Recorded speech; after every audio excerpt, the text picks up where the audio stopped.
رب العالمين بارئ الخلائق أجمعين وهو أرحم الراحمين في موضع العفو والرحمة وأشد المعاقبين في الشدة والنقمة ثم الصلاة والسلام والتحية والإكرام على رسوله البشير النذير السراج المنير مولانا ومولى الثقلين جد الحسنين أبي القاسم محمد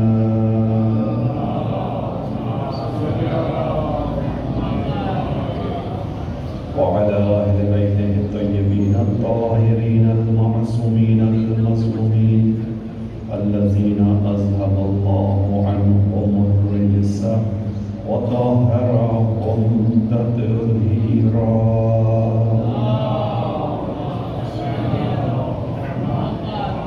لا سيما قرة عين الرسول الزهراء البتول ومولانا صاحب العصر والزمان أما بعد قال الله الحكيم في كتابه الكريم بسم الله الرحمن الرحيم إن الذين قالوا ربنا الله ثم استقاموا لا تحزن عليهم ولا هم يحزنون درود محمد علیہ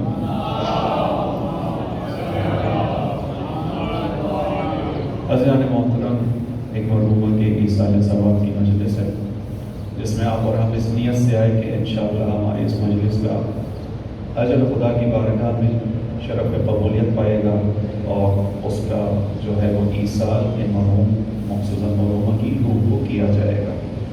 خداوند عالم کا احسان ہے کہ اس نے اپنے ضعیف بندوں کے لیے ان کے مرنے کے بعد بھی نامہ عمل میں حسن عمل کے اندراج کی گنجائش چھوڑی ہے۔ یہ اس کا احسان، اس کی عنایت ہے۔ اگرچہ انسان جو کچھ اپنی زندگی میں خود کر کے جاتا ہے اس پر اجر زیادہ ہے، اسی کا مطالبہ ہے، اسی کا سوال ہے، لیکن یہ اس کی کمال عنایت، محبت، رحمت ہے کہ مرنے کے بعد بھی مومنین کے نامہ عمل میں اچھے عمل کے اندراج کو قبول کرتا ہے، جس کو ہم ایصال ثواب کہتے ہیں، جو لواحقین کی جانب سے کیا جاتا ہے۔ عزیزوں، ایصال ثواب ایک ایسا عمل ہے کہ جس میں آپ جب تشریف لے کر آئے، یقیناً دوپہر کی گرمی کو آپ نے برداشت کیا، نکلے اپنے گھروں سے یہاں تک آئے، آپ کا ہدف کیا ہے؟ آپ کا ہدف یہ ہے کہ ایک غم زدہ خانوادے کے ساتھ ان کے غم میں شریک ہوا جائے، کسی کے دکھے ہوئے دل کی تسلی کے اسباب کو فراہم کیا جا سکے۔ یہی کوشش ہوتی ہے، یہی فلسفہ ہے، یہی ایصال ثواب ہے کہ جس کے گھر میں کوئی مصیبت آئی، کوئی عزیز چلا گیا، کوئی مشکل آئی، آپ اس کے غم میں اس کے ساتھ شریک ہیں۔ یہ جو شرکت ہے کسی کے غم میں، یہ خدا کی بارگاہ میں ماجور ہے، یعنی اس کا اجر ہے۔ خداوند عالم ان الفاظ کے ذریعے سے اور آپ کے آنے کے ذریعے سے جو مرحوم کو عطا کرتا ہے وہ تو اپنی جگہ ہے، جو آنے والوں کو عطا کرتا ہے وہ بھی قابل قدر ہے۔ دو روایتوں کا سہارا لیتے ہوئے، وقت کی کمی کو مد نظر رکھتے ہوئے تیزی سے آگے بڑھوں گا۔ ایک روایت رسول اکرم صلی اللہ علیہ وآلہ وسلم سے، اصول کافی میں بیان کی گئی کہ من عز حزینا، جو کوئی کسی محزون کے پاس، کسی صاحب غم کے پاس جا کر تعزیت پیش کرتا ہے، تسلی کے چند الفاظ پیش کرتا ہے۔ ایک روایت میں جو مولانا متقیان سے نقل کی گئی، یہ بیان کیا گیا کہ تعزیت کے لیے اتنا ہی کافی ہے کہ جو غم زدہ خاندان ہے، غم زدہ فرد ہے، وہ تمہیں اپنی اس محفل میں اپنی آنکھوں سے دیکھ لے، یہ بھی کافی ہے تعزیت کے لیے، یعنی اس کے دل کی تسلی ہے کہ آپ اس کے غم میں شریک ہونے آئے۔ رسول اللہ نے بیان کیا من عز حزینا، جو کوئی بھی کسی محزون کے پاس جا کر، غم زدہ کے پاس جا کر اس سے تعزیت پیش کرتا ہے، اسے تسلی کے چند الفاظ بولتا ہے، تو خداوند عالم کیا کرتا ہے؟ خداوند عالم کیا کرے گا؟ روایت نے بیان کیا گزیا حلۃ یحبر بہا فی الجنہ، خدا اس کو ایسا قیامت کے دن ایسا قیمتی لباس پہنائے گا کہ یہ اس لباس کو پہن کر خوشی خوشی جنت میں داخل ہو جائے۔ یہ اجر کس کے لیے ہے؟ جو تعزیت کرنے آیا ہے، جو دو بول بولنے کے لیے آیا ہے، جو اپنے زبان سے فقط چند کلمات ادا کرنے آیا ہے۔ اتنا ہی کہنے آیا کہ مجھے آپ کے غم کا اندازہ ہے، میں آپ کے غم میں شریک ہوں، خدا آپ کو اجر دے، خدا آپ کو صبر دے۔ عزیزان من، اس کائنات کے اندر خدا بند عالم نے کسی شے کو بھی بلا اجر نہیں رکھا۔ جیسا یہ جو آپ کا عمل ہے جس میں آپ اپنی مصروفیات کو چھوڑتے ہیں، اپنے گھر کو کاموں کو چھوڑتے ہیں، اپنے اور آرام کو چھوڑتے ہیں اور آتے ہیں، یہ اجر رکھتا ہے خدا کی بارگاہ میں۔ یا اسی طرح ایک اور روایت، اس کا بھی سہارا لوں، حضرت ابراہیم جو خدا بند عالم کے برگزیدہ نبی تھے، انہوں نے خدا بند عالم سے دریافت کیا کہ پروردگار، اگر کوئی شخص تیری رضا کی خاطر کسی غمزدہ شخص کے پاس جا کر اس سے تعزیت پیش کرے تو اس کو کیا ملے گا؟ حضرت ابراہیم نے سوال کیا۔ اس کا مطلب ہے کہ یہ تعزیت کرنا انبیاء کا شیوا ہے، ہر دور کے ایمان والوں کا حصہ رہا ہے، یعنی دوسرے کے غم میں شریک ہو، دوسرے کی مصیبت کو سمجھو، اس کا اجر ہے۔ لہذا پوچھا گیا، حضرت ابراہیم نے کہا کہ پروردگار کیا اجر ہے جو کسی غمزدہ کے غم میں شریک ہو جائے، اس کی اظہار تسلی کے لیے، تعزیت کے لیے اس کے گھر چلا جائے، اس سے چند جملے کہے۔ خدا بند عالم نے حضرت ابراہیم سے کہا کیا کرو؟ قیامت کا جب وقت آئے گا کیا ہوگا؟ اکثرہ صوبا من الایمان، میں ایسے شخص کو کہ جو کسی غمزدہ کے غم میں شریک ہونے کے لیے گیا ہو، اس کو آخرت میں ایمان کا ایک لباس عطا کروں گا، یتبوأ بہ الجنہ، اس لباس کے ذریعے سے وہ جنت میں جائے گا، ویتقی من النار بہا من النار، اور اس لباس کے ذریعے آتش جہنم سے خود کو محفوظ کر پائے گا۔ درود پڑھے محمد اور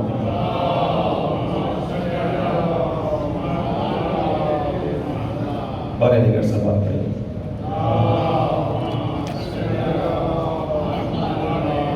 یہ تو عزیزان محترم وہ روایت تھی جو آپ کے حوالے سے تھی، یعنی جو آپ مومنین و مومنات یا شریک ہوئے، شرکت کرنے کے لیے آئے، آپ نے اس مجلس میں شرکت کی، خانوادے نے مجلس کا اہتمام کیا اور آپ نے شرکت کی، آپ کا یہ اجر اللہ کی بارگاہ میں۔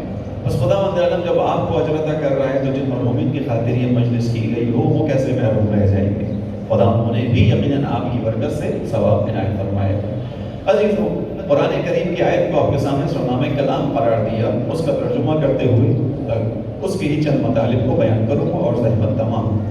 سورہ احقاف کی آیت نمبر 13 کو سرنامہ کلام کے طور پر پڑھنے کی سعادت حاصل کی۔ اس کے اندر خداوند عالم نے ارشاد فرمایا، ان الذین قالوا ربنا اللہ، بے شک وہ لوگ کہ جنہوں نے یہ کہا کہ ہمارا رب اللہ ہے، ثم استقاموا، پھر اسی ربوبیت کے اوپر ڈٹ گئے، پھر اسی کے اوپر ثابت قدم ہو گئے، لا تحزن علیہم، ان کو کوئی خوف نہیں ہوگا، ولا هم يحزنون، انہیں کوئی ملال نہیں ہوگا، نہ دنیا میں نہ آخرت میں۔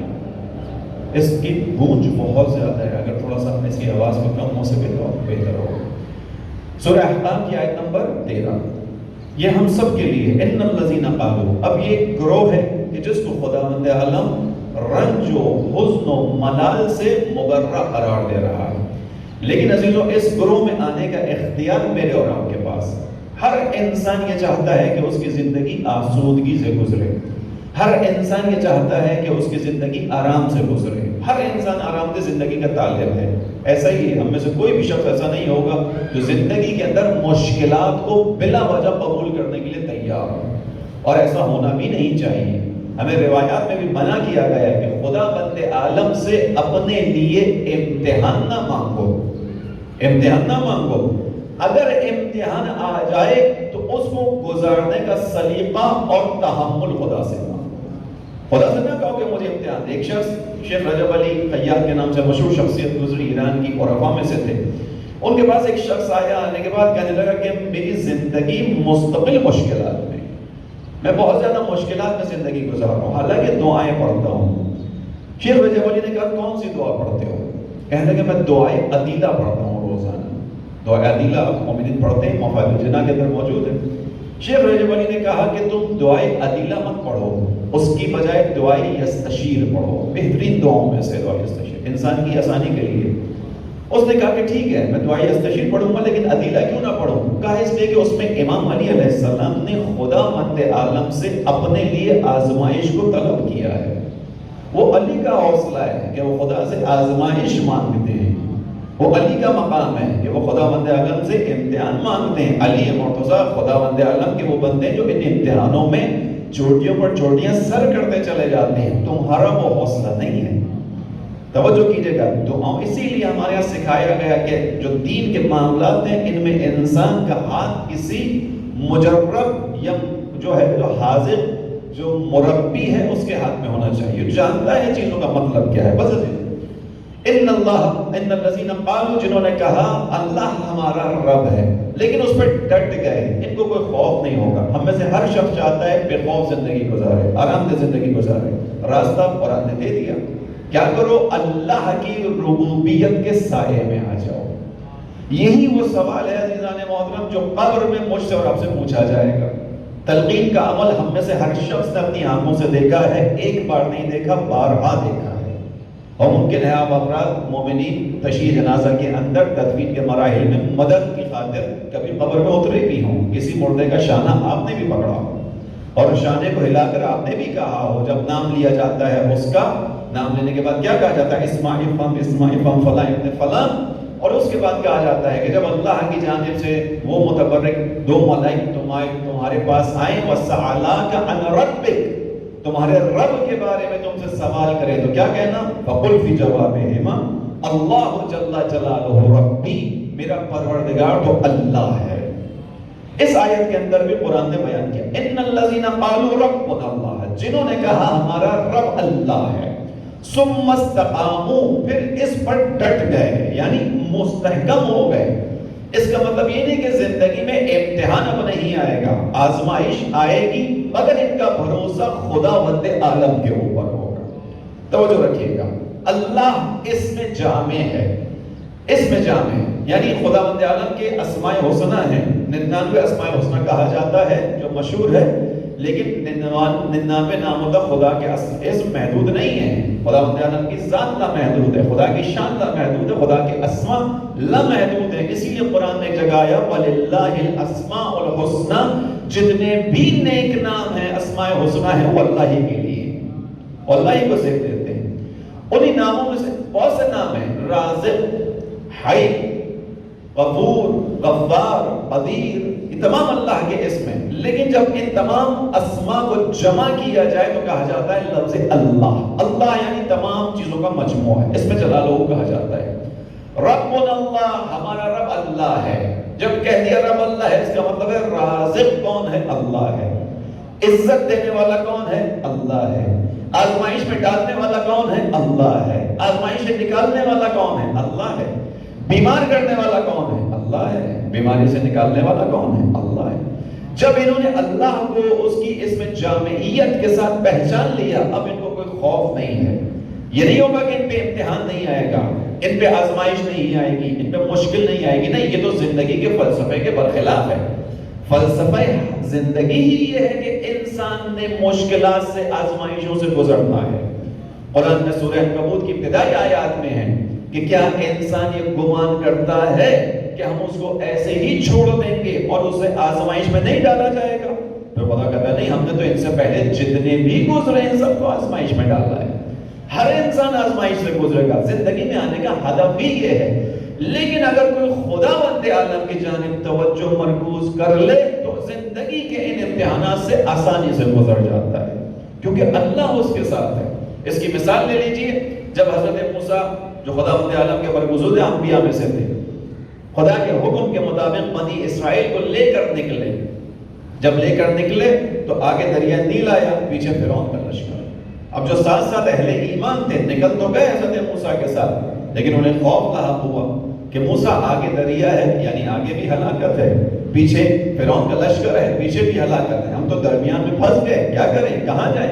ہم تو نجات کے لیے نکلے تھے۔ موسیٰ تم نے تو کہا تھا میری دعوت پر لبیک کہو تمہیں نجات ملے گی، ہم تو نجات کے بجائے مصیبت میں پھنس گئے، آگے بھی ہلاکت ہے ظاہری طور پر، پیچھے بھی ہلاکت ہے۔ لیکن جناب موسیٰ کا جواب کیا تھا؟ کہا نہیں، گھبراؤ نہیں، اِنَّ رَبِّي مَعِي، یا اِنَّ مَعِي رَبِّي، میرا پروردگار میرے ساتھ ہے، سیہدی، وہی ہدایت کرے گا، اسی کے کہنے پہ نکلا ہوں۔ عزیزوں، جب انسان خدا پر اعتماد رکھتا ہے تو پھر کیا ہوتا ہے؟ خداوند عالم بہتے ہوئے دریا میں سے بھی خشکی پیدا کر کے راستہ نکال دیا کرتا ہے۔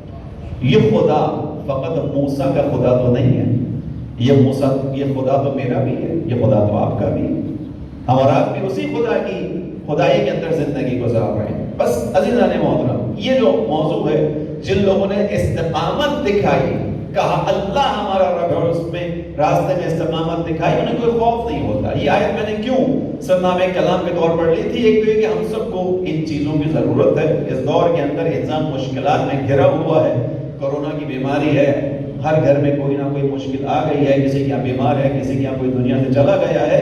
یہ مشکلات اپنی جگہ، مادی مشکلات اپنی جگہ ہیں، ہر انسان کو ضرورت ہے ایک آسرے کی، سہارے کی۔ خدا سے بڑا سہارا کون ہوگا؟ لیکن مخصوصاً اس آیت کو اس لیے لیا کہ جو جن مرحومہ کی ایصال ثواب کے لیے مجلس رکھی گئی ہے، ان کی جو ہے بیٹیوں کی جانب سے جو پیغام دیا گیا مجلس پڑھنے کے حوالے سے، اس میں ان کی انہی خصوصیات کو بیان کیا گیا تھا کہ ایک ایسی مرحومہ کی ایصال ثواب کی مجلس ہے کہ جن کے شوہر کا انتقال بھی ان کی حیات میں ہوا، ان کے جوان سال فرزند کا انتقال بھی انہی کی حیات میں ہوا۔ 2 صدمے انہوں نے اپنی دنیا کے اندر اپنی آنکھوں کے ساتھ دیکھے، لیکن ان صدموں نے ان مومنہ کو جو ہے وہ توڑا نہیں۔ اس صدموں نے ان مومنہ کے پائے ثبات میں کوئی لغزش نہ آنے دی، بلکہ جتنا ان کی بیٹیوں نے پیغام میں بیان کیا اس کو آپ ہم نے بیان کروں تو انہوں نے کہا کہ ان کی زندگی ایسی گزری کہ ہمیشہ ہم نے ان کو خداوند عالم کی بارگاہ میں شکر کرتے ہوئے دیکھا، ہمیشہ ہم نے ان کو خدا کی بارگاہ میں شاکر پایا۔ عزیزوں، بہت بڑی خصوصیت ہے۔ قرآن کریم نے بیان کیا کہ قلیل من عبادی الشکور، میرے بندوں میں شاکر بہت کم ہے۔ یہ خدا کا ایک طرح سے میں کہتا ہوں قلعہ ہے، یعنی خدا کہہ رہا ہے کہ میں نے سب کچھ دیا انسانوں کو، نعمتیں دی، فراوانی دی، زندگی دی، عزت دی، آبرو دی، گھر دیا، سب کچھ دیا۔ قلیل من عبادی الشکور، لیکن میرے بندوں میں شکر کرنے والے کم ہیں۔ کیوں کم ہے؟ کیونکہ انسان 2 طرح کے ہوتے ہیں۔ ایک گلاس میں اگر پانی ہو، آدھا گلاس خالی ہو، آدھا گلاس پانی سے بھرا ہوا ہو، انسانوں کی اکثریت وہ ہے کہ جو گلاس کے آدھے خالی حصے کو دیکھتی ہے۔ کم ہے وہ کہ جو اس گلاس پہ اس پانی پہ نگاہ ڈالتے ہیں جو گلاس میں موجود ہوتا ہے۔ گلاس میں پانی موجود ہے لیکن اکثریت آدھے خالی کو دیکھ کر کہتی ہے کہ گلاس خالی ہے۔ اسی لیے خدا کہہ رہا ہے قلیل من عبادی الشکور۔ عزیزو، میری زندگی میں کچھ نہ بھی ہو تو یہ جو آج کی صبح مجھے اپنے بستر سے اٹھنے کی نعمت ملی ہے، یہی کافی تھی کہ میں خدا کی بارگاہ میں شکر گزار بن جاتا ہوں۔ ایسا ہے کہ نہیں؟ اس کو امام سجاد نے بیان کیا، الحمدللہ الذی بعثنی من مرقدی، شکر ہے اس خدا کا جس نے مجھے آج میرے بستر سے اٹھا دیا۔ وَلَوْ شِئْتَ جَعَلْتَهُ سَرْمَدًا أَبَدًا، چاہتا تو اسی کو دائمی بنا دیتا۔ کیا مطلب ہے جملے کا؟ کھول کے بیان کیا کر رہا ہوں، یعنی میں اپنی طاقت سے اٹھ گیا ہوں، شکر ہے۔ اگر وہ چاہتا تو میں خود نہ اٹھ پاتا، مجھے اٹھانے کے لیے 4 شانوں کی ضرورت پڑ جاتی۔ یہ جو آج میں اٹھ گیا، اچھا اٹھا نہیں فقط، اٹھنے کے بعد میں نے اپنی دن کی ایکٹیویٹیز میں دیکھا کہ میرے اعضاء و جوارح سب کے سب صحیح و سالم ہیں۔ کتنے لوگوں کو دیکھتا ہوں جو ہسپتالوں کا رخ کر لیتے ہیں، آنے واحد میں ہو جاتی ہیں چیزیں، میں صحیح و سالم بیٹھا ہوں، صحیح و سالم، میری آنکھیں کام بھی کر رہی ہیں، میرے ہاتھوں میں حرکت بھی ہے، میرے پاؤں میں طاقت بھی ہے، میری زبان میں گویائی بھی ہے، میرے کانوں میں سماعت بھی ہے، میری فکر کے اندر، عقل کے اندر سوچنے سمجھنے کی صلاحیت بھی موجود ہے۔ عزیزو، ہم انسان معمولاً جو چیزیں ہمارے پاس ہیں انہیں نہیں دیکھ پاتے، جو نہیں ہوتا ہمیں وہ زیادہ نظر آتا ہے۔ اس لیے خدا کہہ رہا ہے میرے بندوں میں شکر گزار کریں۔ اگر انسان خدا کی محبتوں پر اعتماد رکھے، جو آیت نے بیان کیا، ربنا اللہ، ہمارا رب اللہ ہے، وہ اس میں جامع کے ساتھ ہم بیان کر رہے ہیں، وہ تمام چیزوں کا انجام دینے والا ہے۔ اب اس اللہ کے ہونے کے بعد ہمیں کوئی خوف نہیں ہے، ہمیں کوئی حزن نہیں ہے۔ ہاں امتحان آئے گا، یہ ہمیں پتہ ہے، اس نے ہمیں دنیا میں امتحان و آزمائش کے لیے ہی بھیجا ہے۔ کیوں؟ کیونکہ اگر یہ طے ہوتا کہ اس دنیا میں آزمائش نہ ہو، امتحان نہ ہو، تو پھر یہ آزمائش و امتحان اس کے لیے نہیں ہونی چاہیے تھی جس کے صدقے میں یہ کائنات خلق ہوئی۔ کس کے لیے کائنات خلق ہوئی؟ لولاک لما خلقت الافلاک، اے حبیب خدا، آپ کو خلق کرنا مقصود نہ ہوتا، اس کائنات کو ہی خلق نہ کرتا۔ حدیث قصہ میں ہم نے پڑھا کہ پنجتن پاک کی محبت میں خداوند عالم نے اس کائنات کو خلق کیا۔ اب اپنے انصاف اور ایمان سے بتائیے کہ اس دنیا کے اندر سب سے زیادہ مشکلات آئیں کس کی زندگی میں؟ ہم نے اور آپ نے تو آج تک جو ہے وہ اقتصادی پابندی محاصرہ نہیں دیکھا. ممکن ہے کسی مومن کے گھر میں تھوڑی سی بھوک آئی ہو، لیکن ایسی بھوک تو کسی کے ابھی نہیں آئی جیسے شیب ابی طالب رسول اللہ اور ان کے چاہنے والوں کے ساتھ آئی. ایسا تو نہیں ہوا کسی کے ساتھ، پورے یقین سے کہہ رہا ہوں کسی کے ساتھ ایسا نہیں ہوا ہوگا یہاں بیٹھے وقت. ممکن ہے حالات کچھ تنگ ہوئے ہوں، تنگ دستی کسی حد تک آئی ہو، لیکن ایسا وقت کسی پر نہیں آیا ہوگا کہ جس نے زمین سے اگنے والی گھاس کو کھا کر گزارا کیا گیا ہو. شیب ابی طالب میں ہوا. کس کے ساتھ ہوا؟ رسول اللہ کے ساتھ. لولاک لما خلقت الافلاک، آپ کو بنانا مقصود نہ ہوتا کائنات ہی خلق نہ کرتا. ان کے ساتھ ہستی کون ہے؟ جناب سیدہ سلام اللہ علیہ، مولا متقیان امیر المومنین علی بن ابی طالب علیہ السلام، جناب خدیجہ. ایسی ہستیاں موجود ہیں، مگر کیسے گزارا ہو رہا ہے؟ جو روایت نے بیان کی کہ وہاں ان پتھروں پر اگنے والی سبزی کو کھا کر گزارا کیا.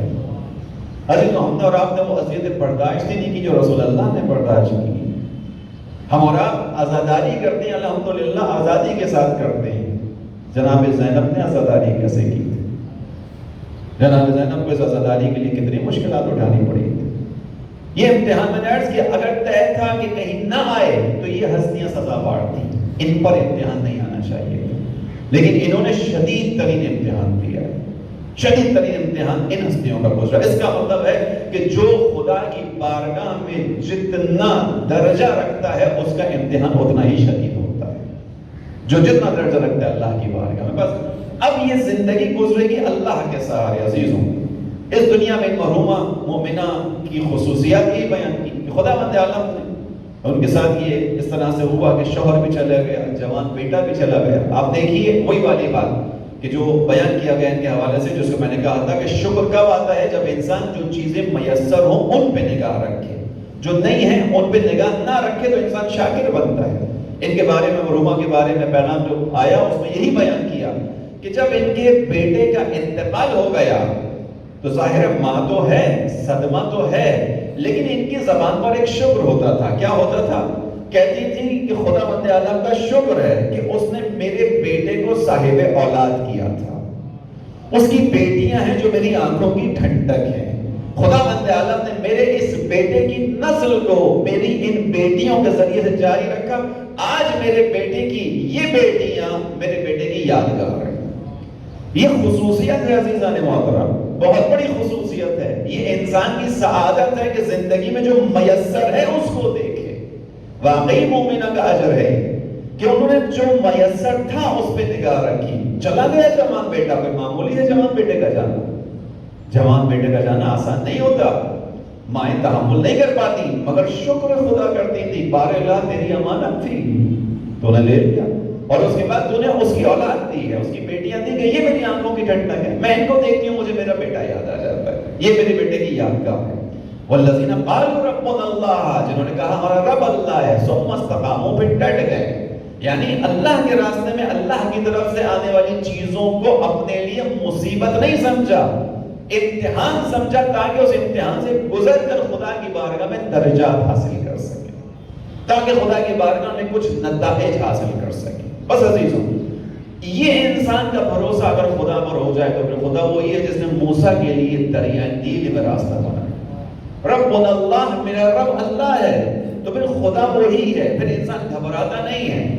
پھر انسان پر نظر آئے گا آزمائش آئے گی. کیسی آئے گی؟ جناب یوسف کی مانند آئے گی کہ یوسف کے بھائیوں نے اپنے باپ سے یوسف کو چرایا. قرآن کی آیات کے مطابق کس طرح سے چرایا؟ جناب یوسف کو عزیز رکھتے تھے، جناب یعقوب چھوڑتے نہیں تھے، جانتے تھے کہ بھائیوں میں حسد موجود ہے، لیکن بھائیوں نے بہانہ کیا اور اس کے بعد حضرت یعقوب کو حضرت یوسف کو بھیجنا پڑ گیا. حضرت یوسف کو لے کر چلے بھائی. نتیجے میں کیا ہوا؟ راستے میں مارا پیٹا اور اس کے بعد قتل کرنے کا ارادہ کیا. جب قتل کرنے کا ارادہ کیا تو ایک بھائی نے کہا اس کو قتل نہ کرو، اگر تم چاہتے ہو تمہارے باپ کی توجہ تمہیں مل جائے، اس کو کسی دور علاقے میں جا کے پھینک دو، تمہارا باپ اس کو بھول جائے گا. بھائی کا مشورہ قبول کیا اور لے جا کے کنویں میں ڈال دیا. توجہ کیجئے گا، ربنا اللہ، ہمارا رب اللہ ہے، اس پہ ڈٹ جاتے تو خدا کیا کرتا ہے؟ چھوڑتا نہیں. پھر یوسف اللہ کی ربوبیت پر ایمان رکھتے ہیں. نتیجہ کیا ہوا؟ نتیجہ یہ ہوا کہ جب یہ بھائی ڈال کر چلے گئے تو خداوند عالم نے ایک قافلے کے قدموں کو اس کنویں کی جانب موڑ دیا جہاں یوسف کنویں میں پڑے ہوئے تھے. یوسف کو بھی نہیں معلوم تھا راستہ کیا ہے نکلنے کا. یوسف کے پاس کوئی راستہ نہیں تھا نکلنے کا. کنویں کی گہرائی تھی، تہہ تھی. یوسف کو نہیں معلوم تھا کیسے نکلوں گا، لیکن یوسف کا اعتماد تھا خدا پر کہ جو میرا خدا ہے وہ چھوڑے گا نہیں مجھے ایسے. نتیجہ کیا ہوا؟ اور آپ نے پڑھا ہے تاریخ کے اندر کہ اس علاقے سے معمولاً لوگ گزرتے نہیں تھے، چونکہ اس علاقے میں جو کنویں تھے وہ خشک ہو چکے تھے. دوسری جگہ سے قافلے گزرتے تھے، لیکن خداوند عالم نے ان قافلے والوں کے دل میں ڈالا اور یہ اس جگہ تک پہنچے اور ڈول ڈالا گیا تو اس میں یوسف اوپر کی طرف آ گیا. اگر انسان کا اعتماد خدا پر ہو، رب اللہ ثم استقاموا، ڈٹ جائے اس کے اوپر، عزیز و خدا ایسے راستے فراہم کرتا ہے. یہ ہم سب کی زندگی کے لیے پیغام ہے. یہ قرآن کی آیات فقط ثواب کی خاطر پڑھنے کے لیے نازل نہیں ہوئی عزیزوں. ان آیات کے اندر پیغامات ہیں جو عملی زندگی کے لیے، میرے اور آپ کی زندگی کے لیے اس کے اندر پیغام. اب اگر خداوند عالم نے یہ فیصلے کیے ہیں، اگر اہل بیت علیہ السلام کا حق چھینا گیا، اہل بیت علیہ السلام کو ان کے حق سے محروم کیا گیا، میں اس کو پلٹ کر کہتا ہوں یہ جو حق چھینا گیا ہے، یعنی امام علی علیہ السلام کی جو ولایت تھی، جو ان کا حق تھا، اس سے جو محروم ہوئی ہے وہ امام علی نہیں محروم ہوئے، امت محروم ہوئی ہے، لوگ محروم ہوئی ہیں.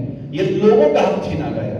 لیکن خداوند عالم کا فیصلہ یہ کہ اہل بیت کا بھی اعتماد خدا پر ہے. ربنا اللہ، ہمارا رب اللہ ہے. لہذا اہل بیت نے ہر مشکل امتحان دیا. خداوند عالم کا بھی فیصلہ یہی ہے کہ آخری زمانے میں ہی صحیح پوری دنیا کو انہی کے در پر لے کر آئے گا، انہی کے در سے انسان کو نجات عطا کرے گا. خدا کا فیصلہ ہے. ربنا اللہ، ہمارا رب اللہ ہے. ثم استقاموا، بس استقامت چاہیے، ثابت قدمی چاہیے عزیز. یہ ماں ایسی ماں تھی، خاتون ایسی تھی کہ جنہوں نے استقامت دکھائی خدا کی راہ میں، شکوہ نہیں کیا خدا سے، شکر خدا کے سہارے زندگی گزاری. اور میں یہی سمجھتا ہوں کہ ان مومنہ کے مد نظر، ان مومنہ کے پیش نظر جو زندگی تھی وہ جناب سیدہ سلام اللہ علیہا کی زندگی، کیونکہ ہم کو سہارا اور حوصلہ اہل بیت سے ہی ملا کر. ہماری زندگیوں میں جو برکت ہے، جو رحمت ہے، جو کچھ بھی ہے وہ اہل بیت علیہ السلام کی وجہ سے. اہل بیت علیہ السلام کی زندگی ہمیں پیغام دیتی ہے عزیزوں. ربنا اللہ ثم استقاموا. بس آخری جو چند مقامات میرے پاس ہیں اس کے اندر جناب سیدہ کے حوالے سے بیان کرتے ہوئے زحمت تمام کروں، درود پڑھیے مل کے محمد.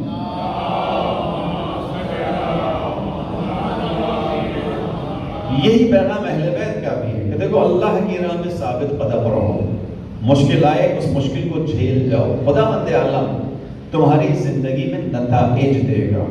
یہ جو مومنہ نے صبر کیا، تحمل کیا، شوہر کی جدائی پر، بیٹی کی جدائی پر، حتیٰ گھر میں بیان کیا کہ مشکل بھی آئی، اس پر بھی صبر و شکر کیا اور اس کے بعد اس دنیا سے چلی گئی. یقیناً ان کے مد نظر جناب سیدہ کا کردار ہو، ان کے مد نظر جناب زینب سلام اللہ علیہا کا کردار ہو.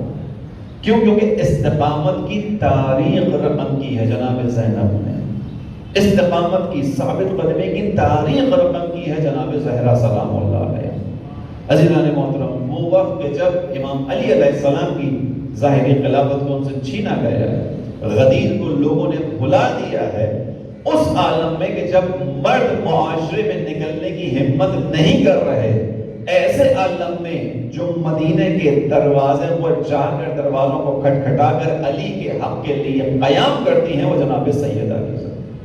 ربنا اللہ ثم استقاموا، استقامت دکھائیے جناب سیدہ سلام اللہ علیہ، استقامت دکھائیے. حالانکہ جناب زہرا نے وہی بیان کیا تھا جب رسول اللہ نے پوچھا کہ عورت کے لیے سب سے بہترین عمل کیا ہے، جناب سیدہ نے پیغام بھیجوایا تھا کہ ایک عورت کے لیے سب سے بہترین عمل یہ ہے کہ نہ وہ کسی نامحرم پہ نگاہ ڈالے، نہ کسی نامحرم کی نگاہ اس پر پڑے.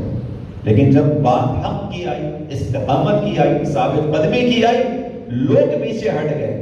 یعنی آپ خود تصور کیجئے گا، میں ہمیشہ اس مثال کو بیان کرتے ہوئے کہتا ہوں، یہاں بیٹھے ہوئے جتنے بھی افراد ہیں، جتنے بھی بزرگ یہاں بیٹھے ہوئے ہیں، زندگی میں بچپنے کی بھی چیزیں آپ کو ابھی تک یاد ہوگی، مخصوصاً زندگی کا وہ واقعہ جو بہت اہم ہو، گھر کا ہو، اسکول کا ہو، کالج کا ہو، اس کا نقش دماغ میں باقی رہ جاتا ہے. کیسے ممکن ہے کہ جس عمل کے لیے رسول اللہ نے اتنی زحمت اٹھائی ہو، ایسا اہتمام کیا ہو، کہ جب خدا تعالیٰ نے حکم دیا تھا آخری حجۃ الوداع سے واپسی پر، یا ایھا الرسول بلغ ما انزل الیک من ربک، اے رسول جو پیغام دیا اسے پہنچا دو. یہ پیغام نہیں پہنچایا تو کوئی کار رسالت انجام نہیں دیا. آپ کو توجہ رکھیے گا اس بات پر، اور توجہ رکھتے ہیں آپ مومنین کہ اللہ کے رسول کی رسالت آ کر ٹک گئی ہے ایک مسئلے کے اوپر. یعنی اللہ کے رسول نے 23 سال زحمتیں کی ہیں، ان 23 سال کی زحمتوں کو اب ضائع ہونے سے بچانا ہے. خدا کہہ رہا ہے کہ اے رسول یہ نہیں کیا تو سب ضائع ہے، یعنی کچھ نہیں کیا. اللہ کے رسول نے جتنی کوششیں 23 سالوں میں کی ہوں گی، اس ایک دن میں بھی پھر رسول اللہ اپنی تمام کوششوں کو کریں گے کہ 23 سالوں کی زحمت بچے، 23 سالوں کا نتیجہ نکلے. اور وہ کیا پیغام تھا سب کو معلوم ہے. جو پیغام دیا ہے وہ پیغام پہنچا دو. وہ ولایت امام علی علیہ السلام کا ابلاغ کا پیغام. رسول اللہ نے اہتمام کیا. اہتمام کرنے کے بعد منبر سجایا تپتی ہوئی دھوپ میں. آپ جب دھوپ میں چل کر آئے، دھوپ کے اندر آپ آئے، آپ کو معلوم ہے دھوپ کی شدت کیا ہوتی ہے. ایسی ہی کچھ دھوپ اس زمانے میں بھی ہوگی، اور مخصوصاً اس وقت جب حاجی حج سے واپس آ رہے ہیں. آپ کو معلوم ہے جو آپ میں سے حج پر جا چکا ہے خدا اس کے حج کو قبول فرمائے، اور جس نے اب تک کی سعادت حاصل نہیں کی خدا اس کو سعادت عطا فرمائے. حج مشقتوں سے ہوتا ہے. آج کا حج مشقتوں سے ہوتا ہے تو اس زمانے کا حج تو اور زیادہ مشقتوں سے ہوتا ہے. اب جب کوئی انسان مشقت کر کے فارغ ہو جاتا ہے کام سے تو اس کی خواہش کیا ہوتی ہے؟ جلدی سے اپنے گھر پر، اپنی اس جگہ پر جہاں اس نے ٹھہرنا ہے وہاں پہنچ جائے، سکون کے ساتھ لیٹے، آرام کرے، اپنی تھکن دور کرے. ہر انسان یہ چاہتا ہے. ایسے عالم میں کہ جب حاجی یہ چاہتے ہیں انہیں چل جانے کا موقع ملے، اللہ کے رسول نے کہا سب جمع ہو جاؤ. آگے والوں سے کہا پیچھے آ جاؤ، پیچھے والوں سے کہا آگے آ جاؤ. سب جمع ہو گئے، غدیر میدان سجا دیا، اس کے بعد منبر بنایا اور امام علی علیہ السلام کی ولایت کا اعلان کیا. یہاں تک بات رکی نہیں، بلکہ اللہ کے رسول نے عملی طور پر بیعت بھی لی. فقط ایک لمحے، ایک گھنٹے کی غدیر نہیں ہے عزیزان محترم، دنوں کی غدیر ہے. غدیر قوم کے مقام پر دنوں کا قیام ہے، ایک دن کا، ایک گھنٹے کا قیام نہیں ہے. اللہ کے رسول رکے، اعلان کیا الست اولیٰ بکم من انفسکم، میں تمہارا سرپرست نہیں ہوں. لوگوں نے کہا ہاں آپ سرپرست ہیں.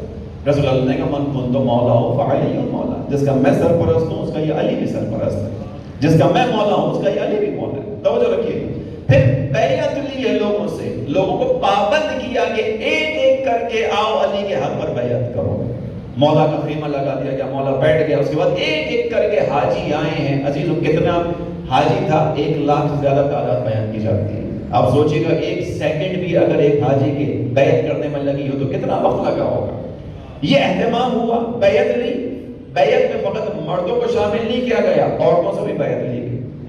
اس کا طریقہ کار یہ تھا کہ ایک ظرف میں پانی رکھا گیا، ایک طرف مولا متقیان بیٹھے، دوسری طرف خواتین آتی جاتی.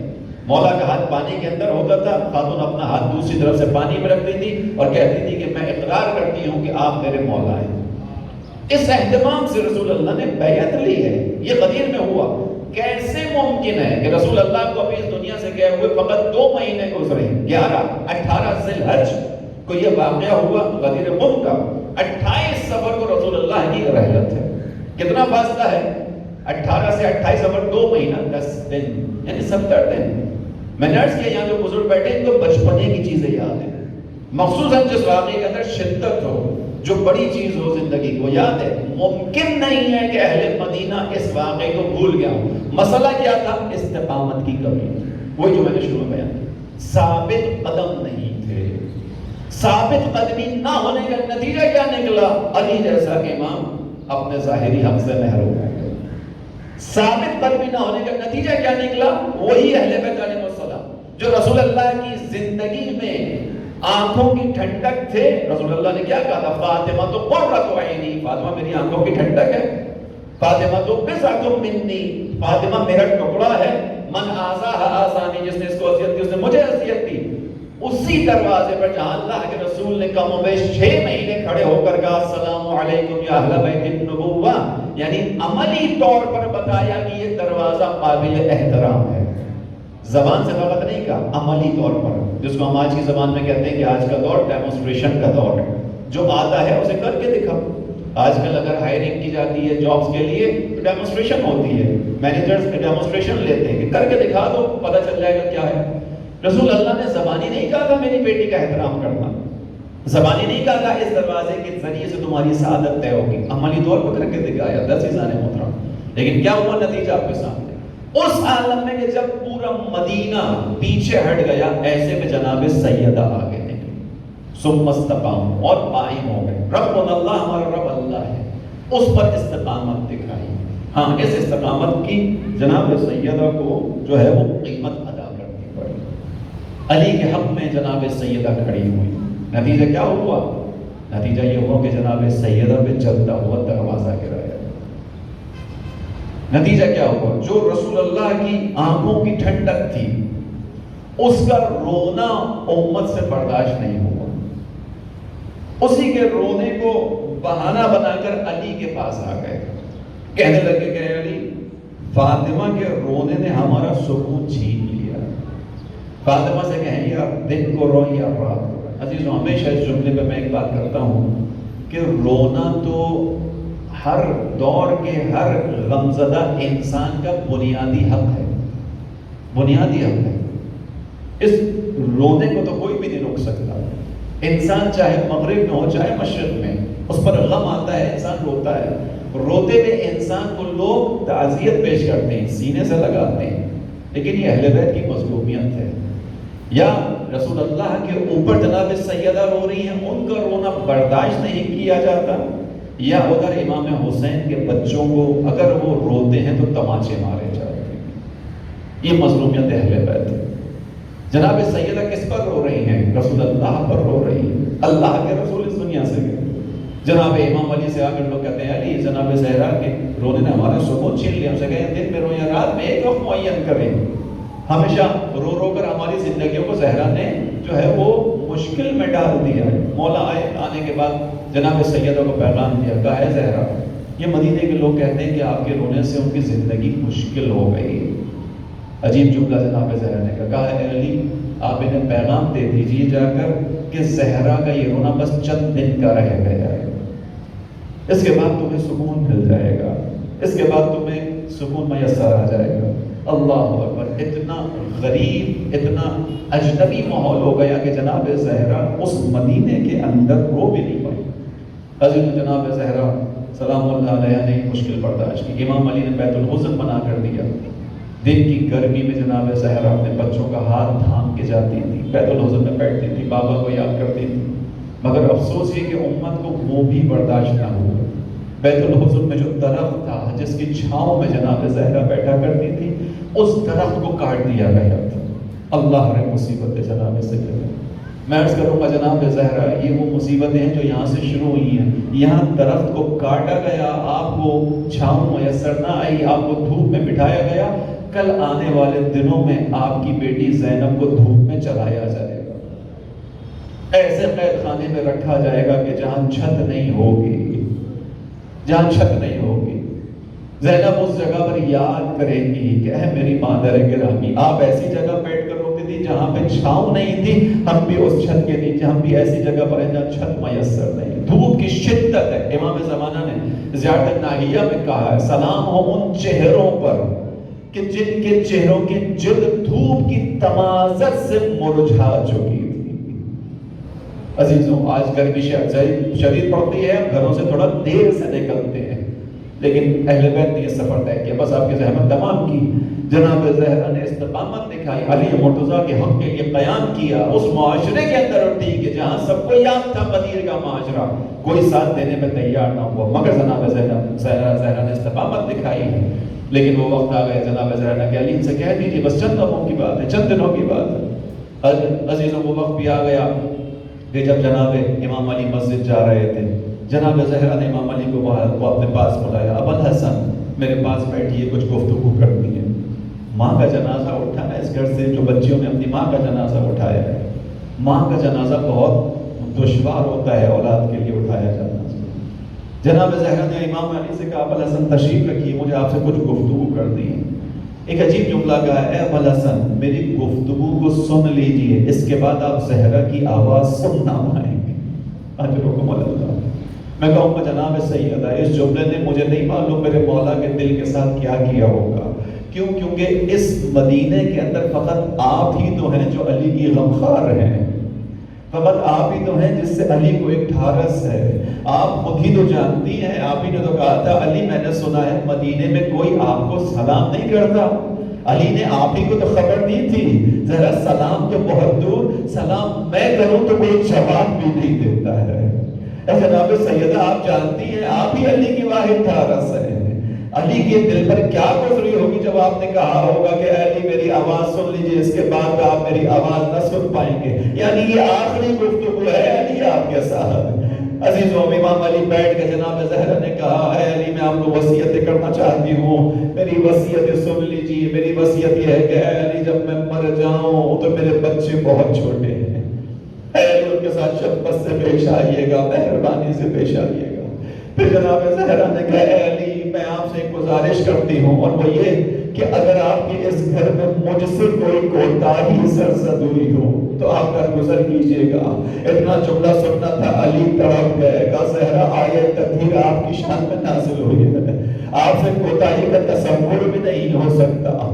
زہرا ہاں علی نادار تھا، علی کے گھر میں آپ نے پاپوں کو برداشت کیا ہے، علی کے گھر میں آپ نے مشکلیں جھیلی ہیں، علی کے گھر میں چکیاں چلا چلا کے آپ کے ہاتھوں میں چھالے پڑ گئے تھے. اے زہرا اگر علی کے گھر میں آپ کو دشواری پیش آئی ہو تو آپ علی کی اس ناداری کا شکوہ اپنے پاپا سے نہ کیجئے گا. عزیز یہ مرحلہ گزرا. جناب زہرا نے کہا علی میری اگلی وصیت یہ ہے کہ جب میں مر جاؤں تو میرے مرنے کے بعد آپ خود ہی مجھے غسل دیجئے گا، آپ خود ہی مجھے کفن پہنائیے گا، آپ خود ہی مجھے تجہیز کیجئے گا. اے علی آپ خود ہی مجھے قبر میں اتار دیجئے گا. عجیب جملہ کہا یا علی لا تنسانی بعد مماتی. اے علی زہرا کے مرنے کے بعد زہرا کو بھول مت جائیے گا، زہرا کی قبر میں آتے رہیے گا. حضرت اللہ علی کس طرح زہرا کو بھول سکتے ہیں. بس عزیز و وصیت تمام ہوئی، مولا مسجد میں روانہ ہوئے. جناب سید آپ نے حجرہ عبادت میں چلی گئی، کنیز کو خبر کر دی جب تک تحلیل و تسبیح کی آواز آئے سمجھنا زہرا زندہ ہے، جب آواز آنا بند ہو جائے سمجھنا دنیا سے چلی گئی ہے. عزیزوں کنیز صحن میں ٹہلتی جا رہی ہے، اتنے میں حجرے سے آواز آنا بند ہو گئی. سمجھ لو زہرا اپنی بارگاہ اپنے رب کی بارگاہ میں چلی گئی. شہزادے گھر میں داخل ہوئے، گھر کا منظر عجیب دیکھا. ہمیشہ آغوش کو کھولے ہوئے ماں نظر آتی تھی مگر اب ماں دکھائی نہیں دیتی. پوچھا گیا کنیز نے خبر دی انا للہ و انا الیہ راجعون. اے بچوں تمہاری ماں اس دنیا سے جا چکی ہے. بچے دوڑے دوڑے مسجد میں گئے، بابا ہم یتیم مادر ہو گئے، بابا ماں ہم سے رخصت ہو گئی. عزیز فاتح خیبر ہو، جنگوں میں جو پوری شجاعت سے لڑا ہو، تاریخ نے بیان کیا خبر سنتے ہی علی زمین پر بیٹھ گئے. غلامی کے قدموں کی طاقت چلی گئی، ارے علی کا سہارا اس دنیا سے چلا گیا. علی اٹھے، گھر میں تشریف لائے. جناب زہرا کی وصیت کے مطابق اب غسل و کفن کی باری ہے. کنیز نے گزارش کی مولا مجھے بھی یہ سعادت عطا ہو، میں جناب سیدہ کے غسل میں شریک ہونا چاہتی ہوں. امام نے شریک کر لیا مگر ایک تاکید کی دیکھ تو زہرا کی جو ہے کنیز رہی ہے، صبر سے کام لینا، تحمل سے کام لینا، اپنے گریے کو ضبط کر لینا. کنیز نے وعدہ کیا. عزیزوں غسل کے مراحل کا آغاز ہوا مگر اس جگہ سے چیخنے کی آواز بلند ہوئی مگر وہ آواز کنیز کی نہ تھی. علی مرتضی دیوار پہ سر رکھ کر بلند آواز سے رونے لگے. کنیز نے ادب سے ہاتھوں کو جوڑا، مالا مجھے صبر کی تلقین و تاکید کی تھی، ارے خود صبر کا بندھن کھل گیا.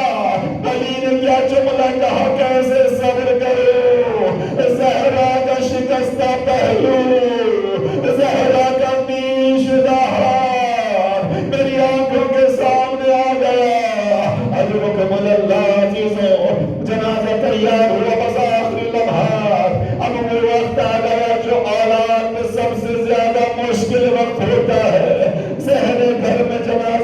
رکھا گیا، آواز دی گئی آؤ ماں سے آخر ودا کر لو۔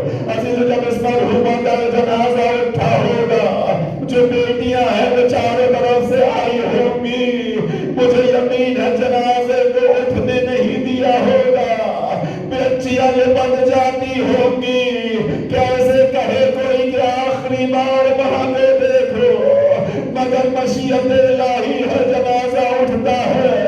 عزیزو یہی مرحلہ اس گھر میں تھا، علی نے آواز دیا ماں سے آخری ودا کر لو۔ بس اب تاریخ نے بیان کیا گویا حسن و حسین ایک تسلسل کے عالم میں ہے، زہرا سے بھی یہ دوری برداشت نہ ہوئی، بندے کفن ٹوٹا، ہاتھ برآمد ہوئے، آؤ میرے بچوں میرے سینے سے لگ جاؤ، حسن و حسین اپنی ماں کے سینے سے لگ گئے، آواز آئی علی کو، علی عالم ملکوت میں کوہرام بپا ہو گیا ہے، ارے حسنین کو ماں کے سینے سے اٹھا لو۔ علی آگے بڑھ گئے، ماں کے سینے سے بچوں کو جدا کیا۔